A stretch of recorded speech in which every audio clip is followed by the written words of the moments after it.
having been pierced. This God will be a large golden boat who will take you from suffering to true nirvana.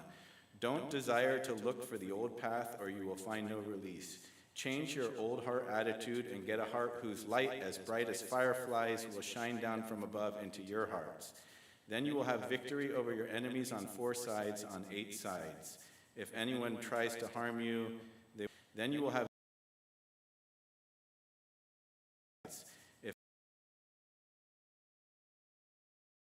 if you die, you will not return again to this world. Well, I was just like pretty amazed with a lot of that prophecy. And so what the people who I encountered this from were using it in Thailand to minister to Buddhists, because Buddhism really is a culture in many Asian countries. I think that we need to model what Paul did in Athens in Acts chapter 17 on Mars Hill. Too often we have conflated the gospel with Western culture, right? That's been a historical error, I think, of our missionary work. You don't have to be a certain type of clothing or listen to a certain type of music to have a relationship with Jesus, right? There's a Native American Christian named Richard Twiss. He wrote a book called Rescuing the Gospel from the Cowboys. And he has a great line, which is, why should I trade my sin-stained culture for your sin-stained culture, right? And so cultures, there's a diversity of cultures in this world. They're all beautiful, and they all are corrupted. And God can redeem all of them, right? We can, here in Hawaii, God can be worshipped in the hula. In Native American culture, God can be worshipped in a Native American sweat lodge ceremony. So we need to be careful as Christians that we don't, I think, fall into the trap of thinking that, let's just remember something, Christianity is not an American religion, okay? Jesus, right? Jesus is not an American. Okay, I'm never going to get through my testimony if I just keep dwelling on this. I discovered my passion for music at a very early age. I was about 3 years old. Record player was playing, and that's okay. We can just leave it here. It's good. Yeah. Last thing I want to mention on that thing of being Buddhist, I just want to open us up to the idea that it may be possible to be a Buddhist Christian, especially when we're looking at missionary work in Japan, Thailand, Laos, Nepal, where less than 2% of the population is Christian, and Buddhism is the culture. And so I think this prophecy, the reason that it's very exciting to me is that I think it gives us a way, again, like Paul did in Acts 17, to be able to speak to people who are Buddhists that, hey, you can be a Buddhist, you can practice meditation, and you can have a relationship with Jesus, and it's only going to make it better. I fell in love with music at a very early age. I heard Hit the Road Jack coming out of my dad's record player, and I was just like, what is this? Like, this is amazing. I started playing cello when I was in 4th grade. That didn't last. I started playing guitar in 5th grade. And I wanted to be a rock star. Starting in about 5th grade, that was my thing. I wanted to be a rock star. Which, by the way, I was thinking about it this morning. I think being a rock star might be the exact opposite of leading a peaceful and quiet life. It's kind of funny to consider. So K through 8, I was at a very small school, and then I switched school district. In 9th grade, I went to Palo Alto High School, and then summer after my 9th grade year, a friend invited me to J.H. Ranch, which is a camp that Menlo, at the time it was called Menlo Park Presbyterian Church, now it's called Menlo Church. Their youth group would take, it's like a Young Life, is that what it's kind of like? It's like a week-long camp, and my friend told me there was going to be mountain biking, horseback riding, river rafting, ropes course, lots of girls, and I was like, I'm going, this sounds great. Let's do this. And on the last night, second to last night, I was sitting there listening to the preacher preach, and I was thinking, throughout the week, I was kind of thinking, well, this is cool. I considered myself to be a Buddhist or a Taoist at the time. I was like, I think, they're Christian and I'm Buddhist, but I feel like we're kind of on the same page here. And on the last night he was preaching, it was very intense. He started preaching, and as he got more and more intense, the storm came, lightning came, the power went out, everything stopped. We had to move locations. It kind of dissipated, the storm dissipated. And then we went back in and he started preaching again, and nature again.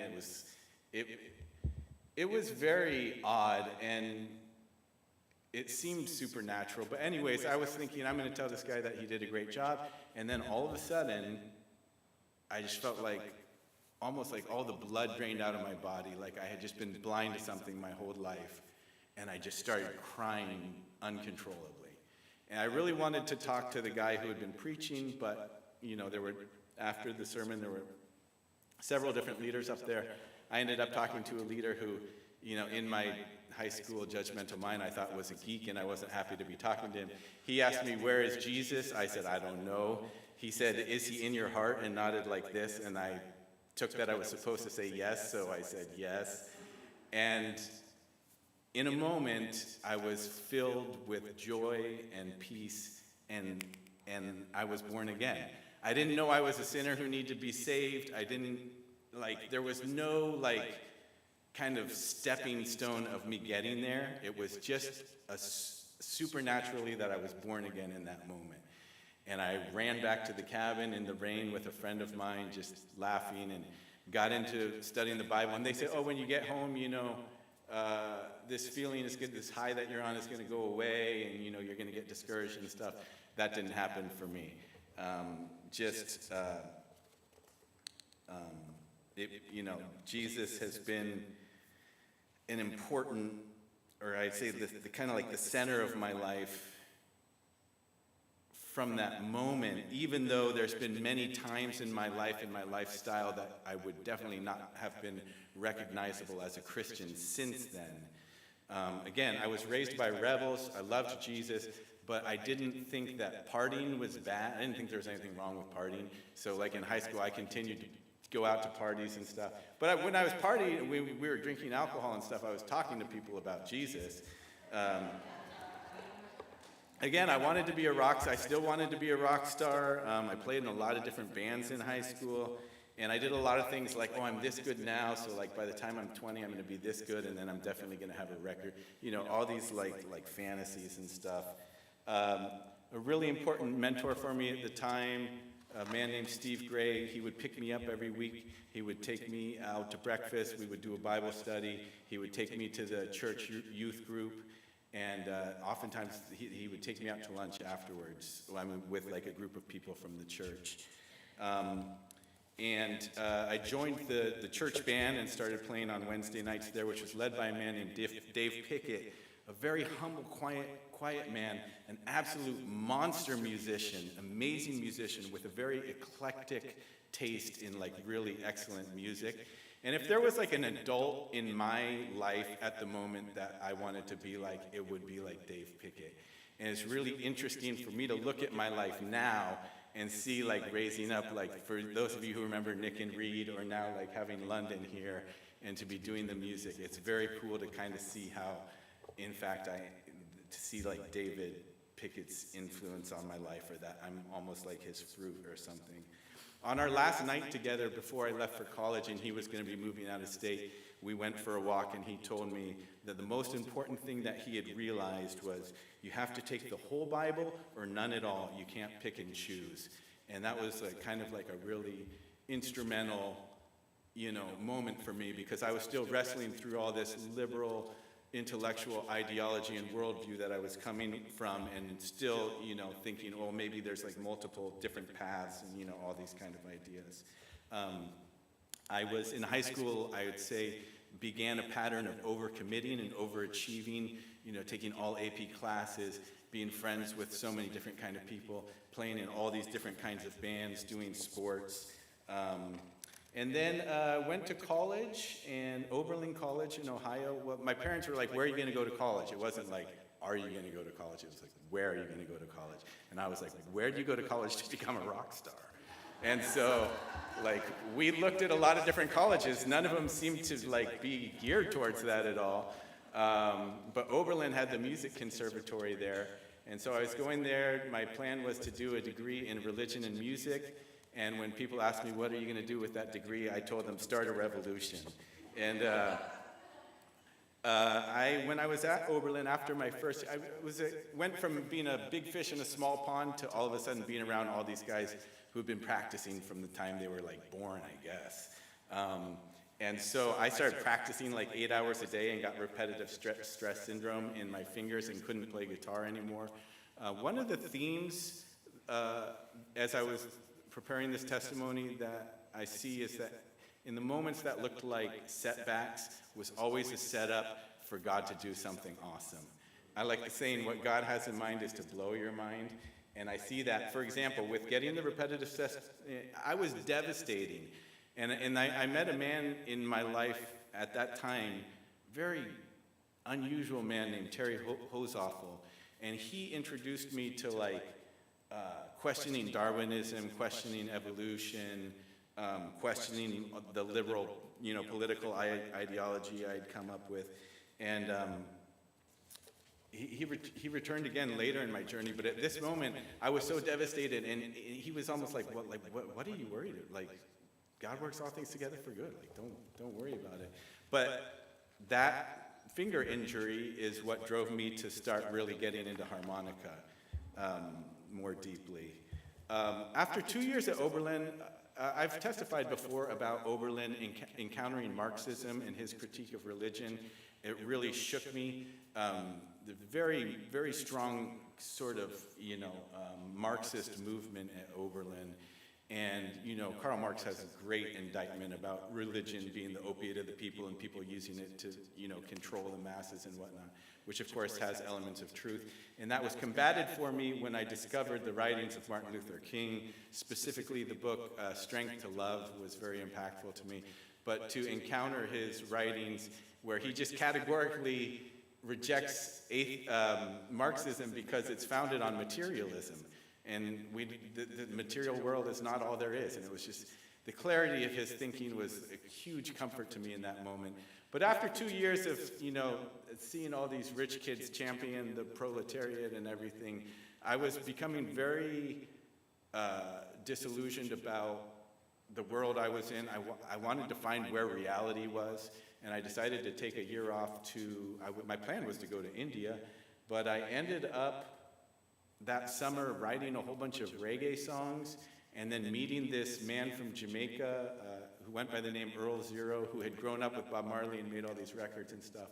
And pretty much I left what we should do with Jesus, I did with him. I left everything and followed him. But he was not Jesus, obviously. And so that led me down a path of becoming a street musician, becoming estranged from my parents. They had restraining orders on me, getting involved with drugs and, not just like pot, but like crack cocaine and like stuff like this. And then he kind of left me, and I continued to live on the street alone as a street musician for several months.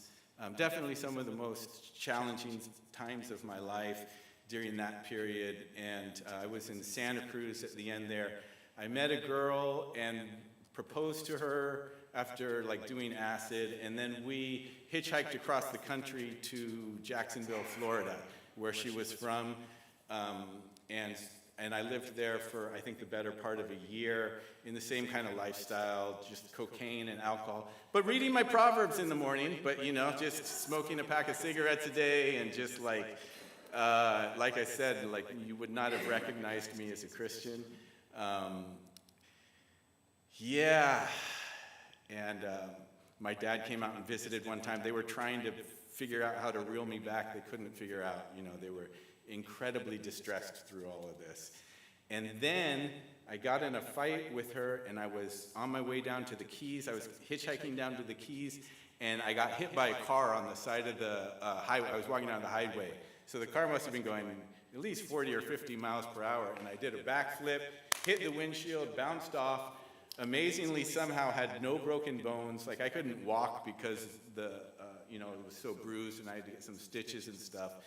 But I talked to my dad shortly after that, and he convinced me that the reason that I got hit by a car, or he suggested that the reason I got hit by a car is that I was going south, and I was supposed to be going north back up to Oberlin where all the musicians were. That was just crazy and mystical enough to me that it made perfect sense. And I got on a Greyhound bus that January and went up and did another semester at Oberlin. But just the same thing, like they sent me money for books.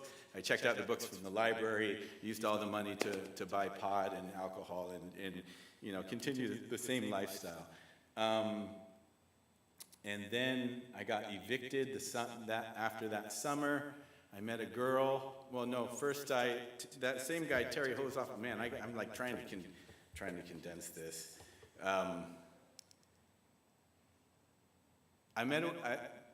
Terry Hosoffel took me into his place and got me some odd jobs with this wonderful Christian woman named Betsy, who is now the grandma of Kea Rose, and she lives over in Paradise Park, and we're still dear friends to this day. I fell in love with her daughter, who was 50% Hawaiian, and was coming here to kind of connect with her Hawaiian roots, because she was raised in Ohio, and her dad owned a guava orchard. Her dad was 100% Hawaiian and owned a guava orchard in Hilo. So we came out here for a 30-day trip and lived on a tent on the property, let the return tickets go. Around that time, I got involved with a church over there called Family Christian Center, Pentecostal church, which I had never been involved in before. When I was at college, I was all kind of like in Baptist churches and stuff like that.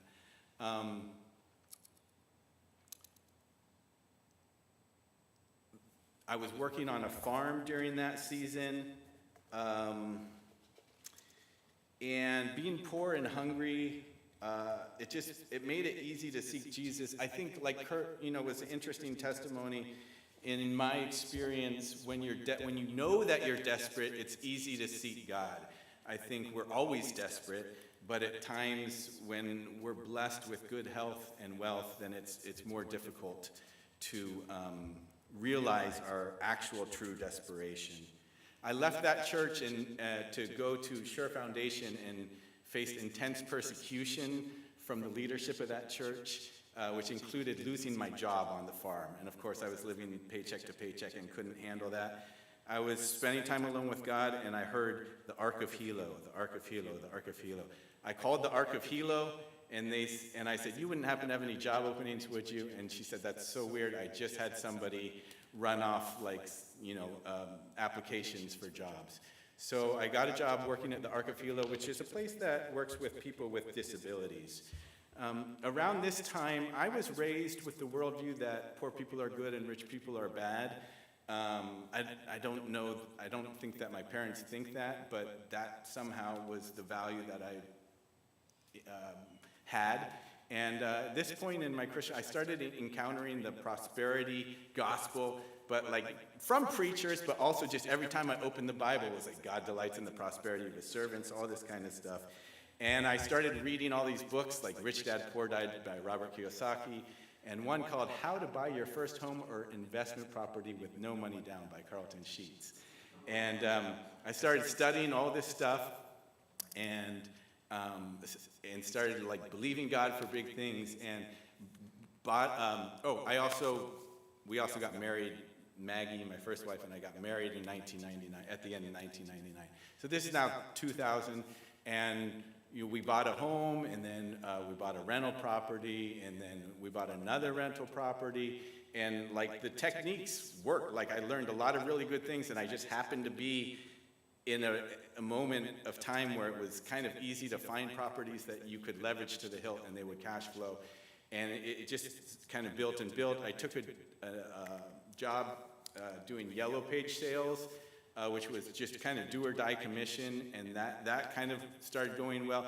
Things started changing financially, and then I kind of got a job. I thought, well, it'd be good to learn. I was trying to sell a yellow page ad to someone with a mortgage company. They offered me a job working in the mortgage company.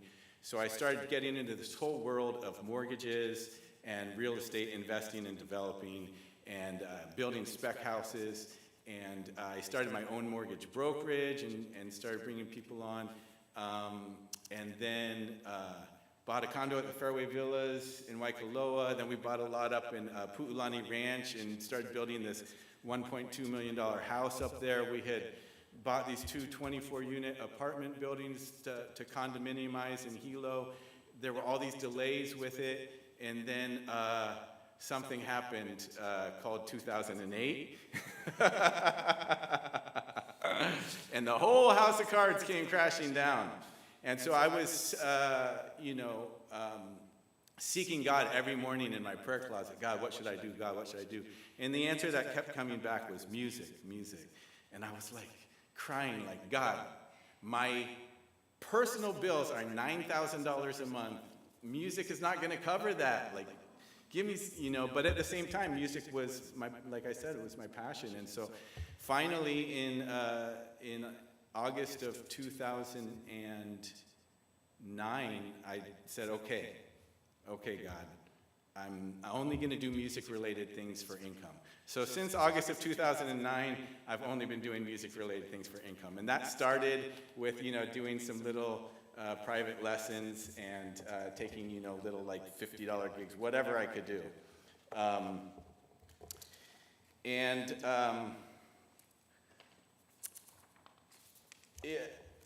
My first marriage was kind of like, I'd say, the most challenging thing that I've gone through in my life. And when we were going through counseling, in 2008, there started to be some issues of infidelity, occurrences of infidelity, and so we started doing some counseling. And she was diagnosed with bipolar, and the infidelity was continuing until finally. At that time, I was going to Sure Foundation Church, and I was playing on the worship team. Brad and Julie Brad was running sound. You were running sound for Sure Foundation. Solid Rock. Thank you, Solid Rock, pastor of Texas Church. And the worship leader was named Kai. He told me, come and stay with us. So I rented his garage. Was living in his garage and doing music. And then they moved, and I couldn't find a place to stay. I put everything in storage, and then this couple at the church, Joel and Cappy, said, you can come in and we're going to sell our home. You can stay in our home. God put it on our hearts until we sell it. And so I went and stayed in their home and continued. And then a man bought their home, a couple named Brian and Rebecca Kaiser. And graciously they said, okay, this is what we're going to do. Your first month, you're going to pay $100 a month. Your second month, you're going to pay $200 a month. And we're just going to step you up until we can kind of get you up to like a market rent, down here. And then this was around the time, too, where I met Andrea. Andrea came to the island. She's a brilliant trumpeter. Well, I guess you know, because she plays trumpet here. I auditioned her for a funk band I was playing in at the time. And then Brian asked me to lead worship. And I told him, well, I don't really feel like called to be a worship leader, but yes, I will cover for you this week, no problem. And then the next week it was like, oh yeah, can you do it again this week? We could pay you something. I was like, oh, you could pay me? Oh, okay. Sure, we could do this. And so then, the relationship with Andrea. I went to a Wild at Heart conference around that time, and John Eldridge gave a prompt to go outside and ask God what your new name is, which I thought sounded very kind of fruity and weird, but I did it. Once again, here we have a quiet time of me being alone in nature and listening to God, and the word producer came. And then Andrea hired me to produce a demo for her of some music she had composed at the time, and that's when I really began falling in love with her. Andrea had an experience that I think she had had. I knew she had had the experience of having been born again. She told me the story. She was at a dark time when she was a freelancer in New York. She went to a church service with someone. The altar call was kind of issued, and her hand just shot up, and she was like, why is my hand in the air right now? So it was the same thing of like no intellectual knowledge, but there was a moment of being born again. But she didn't identify as a Christian at that time. But she was so affirming of me talking about all of my faith journey. And so later that year, I talked with Brian a lot about this. Or the following year, I proposed to her, and later that year we were married. Around that time, too, I was driving back from a gig, praising God, and the Holy Spirit broke into the car. I pulled the car over, and God spoke to me, you're supposed to be at this church. I want you at this church. I'm going to bless you through this church. You're going to teach worship here, and this is all part of my plan. Not too long thereafter, I was driving down the road, again, just kind of like praising God in the car, and God spoke to me. This is in 2012 now. Start recording harmonica lessons and putting them on YouTube and watch what I do. And it's one of these moments that we just wish we had more often of hearing the voice of God very clearly. Although it seemed very strange to me, I did start doing that for the next 7 years. I uploaded like 70 videos. After I married Andrea in 2012, she got a job working at Innovations Public Charter School teaching music. And it's so cool that Caleb is here, because Caleb is an amazing saint of God and faithful teacher there at Innovations Public Charter School. And I'm just like, it's just so cool to see him here this morning. But so she started teaching there and started teaching music. She was part-time at the beginning, and just because I loved her and wanted to be around her mostly, I just went and helped her with her classes. And it kind of turned into a part-time job, and then we just got like full into it. And then we started the Big Island Music Academy, an after-school music program. When I met Andrea, I was also working part-time in a music store and serving as a personal assistant to Bob Fitz, who's a worship artist. He's actually led here for us a few times over the years when I've been out. And so these are all different ways where I was trying to honor my commitment to God that I'm only going to do music-related things for income. So then I started building this recording studio in my home because I had heard the word producer. I thought, okay, I'm going to produce music in the studio, and I'm going to like produce bands, and this is what I'm going to do. And then around that same time, harmonica.com approached me with a job off. Well, do you want to make some videos for us? Sorry, I just don't have time because I'm like building this recording studio and stuff. And then they were like, oh, well, we're actually looking for someone who's kind of like full time. I was like, oh, okay, well, let's talk about this then. And so I took that. I decided to take that job. This was in 2019. In 2018, we had a surprise whose name is Israel. You've probably seen him running around here. And then, of course, COVID happened. And the Big Island Music Academy, we shut down the Big Island Music Academy, which, to be honest, we were kind of happy to do because we were pretty burnt out. We had just been like going hard on like teaching kids music for 7 years and with very, very little financial compensation. And it's just so amazing now to think back to that and time in 2012 of God saying, watch what I do. And it was, of course, through seeing the videos that I had uploaded over those 7 years that harmonica.com offered me this job. And so now, I'm between doing that and doing the church, Andrea and I are able to survive here with her just being a full-time mom right now. And the cost of living here is like ridiculous. And it's just such a marvel to me. And so, my relationship with money is so interesting because I kind of had the poverty mindset, then I had the prosperity mindset, and I feel like now I'm finally like where Jesus wants me to be, which is like he really doesn't want us to be really worried about money, right? It's like that shouldn't be like what's driving us or like making the fundamental thing that's making us make our decisions. Of course, we use wisdom and everything. But through all of this, I've continued to have, like when we were teaching and everything, I mentioned getting burnt out. It's just been no margin in my life. It's just faster, more. And I've kind of just been like, well, it's my passion, and so God gives me the grace to do it. But God has definitely been speaking to me about slowing down. And, I mentioned that it's interesting, like when I was young, my dream really was to be like a tour, like I said, to be a rock star. Like I wanted to be a touring musician. And it's interesting because I've had so many amazing musical experiences, but one thing that I've never done is go on tour. And, but you know what my ambition now is? My ambition is to live a quiet life. And my ambition is to slow down and to try to do less, to try and say no more often. And I was hoping to actually get to teach. Obviously, I'm going super long, and I apologize about that. So there's no way I could have packed this into it. But this is a book that I cannot recommend highly enough. This is called The Ruthless Elimination of Hurry by John Mark Comer. Yeah, Comer.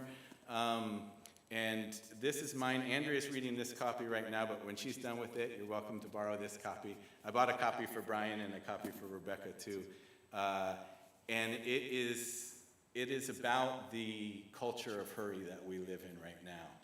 And it has been helping me to really think about trying to change not just my lifestyle, but kind of just my whole attitude throughout the day and the energy in which I'm doing things. One of the great points that he made is that when you're in a hurry, like Jesus came to give us love, joy, and peace, and when you're in a hurry, you cannot love people properly when you're in a hurry. You cannot experience joy when you're in a hurry, and you definitely are not experiencing peace when you're in a hurry, you know. Okay, so it is 12 o'clock.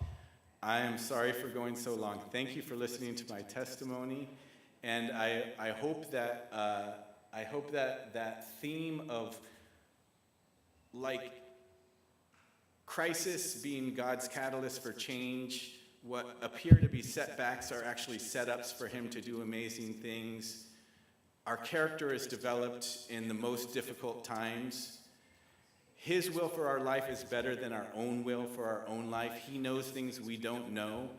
And so my prayer now is not as much so much like, God, I want this, or God, I want that, so much as like, God, whatever you want, I know that's the best thing. So like, give me more of that, please. Okay. God, thank you so much for this day. Lord, thank you for everybody here. Thank you for the opportunity to get to share this testimony. And I pray that it has brought you glory and honor. And Holy Spirit, my prayer right now is that as we leave church today, and that as we move throughout our weeks, that we will be reminded, encouraged, inspired to take even little moments just to find a quiet place, as the song says, to steal away and pray, or just to put on some worship music and lift our hands, or just to find a little quiet place to sit down and meditate on a scripture for a few minutes. And may that become an ever increasing larger part of our lives, and may we continue to exhort and encourage one another to spend more time with you, and to see the way that it impacts our individual lives and our life as a community here, and as we go out into the greater community, the way that you can use us to impact our community in greater ways because of your strength and your glory. In Jesus' name, amen. We're not going to do a song. It's late. Let's get out of here, guys. Let's go eat lunch.